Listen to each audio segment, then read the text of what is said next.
వేదిక 365కి స్వాగతం. ఈరోజు మనం ఒక ప్రజాప్రతినిధిని అంటే ఒక సర్పంచ్ని కానీ, ఒక ఎమ్మెల్యేని కానీ, ఒక ఎంపీని కానీ, మరి ఏ విధమైన ప్రజాప్రతినిధిని ఎన్నుకోవాలనుకున్నప్పుడు మనం ఎటువంటి వారిని ఎన్నుకోవాలి, వారిలో ఎటువంటి లక్షణాలు ఉండాలి, మనం ఎటువంటి వారిని ఎన్నుకుంటే మన అభివృద్ధికి తోడ్పడతారు అనే విషయాలను ఈరోజు ఒకసారి మననం చేసుకుందాం. ముఖ్యంగా ఆ ప్రతినిధి ఎవరైనా అతని ట్రాక్ రికార్డుని ఒక్కసారి మనం గమనించాల్సి ఉంటుంది. ఇది ప్రప్రథమైనది. అంటే గతంలో అతను ఎటువంటి పనులు చేశాడు, ఎటువంటి ప్రజలకు అభివృద్ధి చేసే కార్యక్రమాలకి తోడ్పాటును అందించాడు, ఎటువంటి సహకారాలు అతను అందించాడు అనేది మనం గమనించాల్సి ఉంటుంది. ప్రజా సమస్యల్లో ఇంతకుముందు పరిష్కరించడంలో అతను ఎటువంటి తోడ్పాటును అందించాడు అనేది మనం గమనించాలి. అలాగే అభ్యర్థి నీతి, నిజాయితీ, నైతిక ప్రమాణాలు మరియు అతని సమగ్రతను మనం ఒక్కసారి గమనించుకోవాల్సి ఉంటుంది. అలాగే ప్రజలు ఇబ్బందులు పడుతుంటే అతను పాలు పంచుకునేవాడా లేదా తప్పించుకొని తిరిగేవాడా అనేది కూడా మనం గమనించాలి.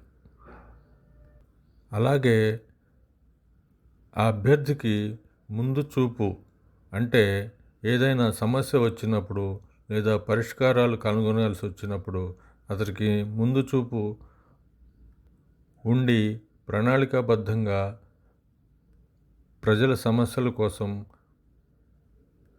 పాటుపడతాడా లేదా అనేది మనం గమనించాలి.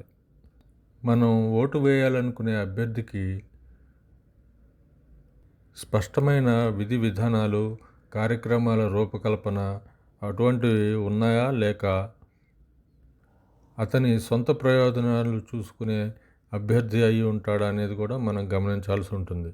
ఇకపోతే ముఖ్యమైనది అతని అవినీతి, అనైతిక ప్రవర్తన మీద కూడా మనం ముఖ్యంగా తెలుసుకోవాల్సి ఉంటుంది. అలాగే ప్రజలకు అందుబాటులో ఉండేవాడా, అలాగే ప్రజలతో మమేకమై ప్రజల ఇబ్బందుల్ని గమనించి తోడ్పాటును అందించేవాడై ఉండాలి. అతని వ్యక్తిగత ప్రయోజనాల కంటే ప్రజల సంక్షేమం కోసం అంకిత భావంతో పనిచేసేవాడై ఉండాలి. విద్యార్హతలు మరియు నైపుణ్యం అనేవి సూచికగా కానప్పటికీ అవి కూడా ఉంటే ప్రయోజనకరంగా ఉంటుంది. ప్రజాప్రతినిధిగా నిలబడి మనం ఓటు వేయాలనుకునేవారు సమస్యలను అర్థం చేసుకొని అభివృద్ధికి తోడ్పాటును అందించి అవసరాలు మరియు సవాళ్లను అధిగమించగలిగే వ్యక్తి అయి ఉండాలి. వివిధ వర్గాల మధ్య ఐక్యతను పెంపొందించే కలుపుగోలుతనం, సహనం మరియు వైవిధ్యాన్ని ప్రోత్సహించే అభ్యర్థులై ఉంటే చాలా బాగుంటుంది.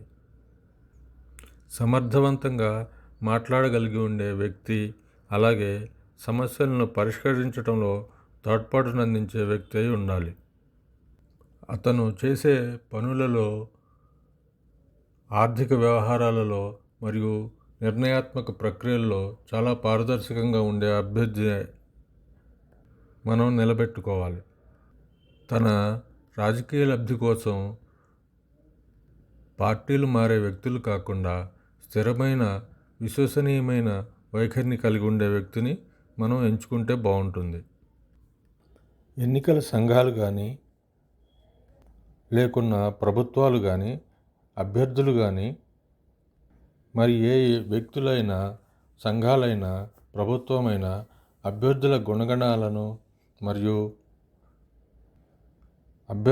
ఎటువంటి అభ్యర్థులను మనం ఎన్నుకోవాలో మనకు తెలియచెప్తున్నాయా అనేది మనం ఒకసారి ఆలోచించుకోవాలి. ఈ ప్రసార మాధ్యమాలు మనకు వ్యక్తుల, పార్టీల గూర్చి మనకి చెప్తున్నాయి, కానీ మనము ఎటువంటి అభ్యర్థులను మనం ఎంచుకుంటే బాగుంటుందో మనకు చెప్పాల్సే ఇంకా మంచిదని మేము అనుకుంటున్నాము. మీ అభిప్రాయాలను సూచనలను తెలియజేయవలసిందిగా కోరుతున్నాము. ఇట్లు వేదిక 365.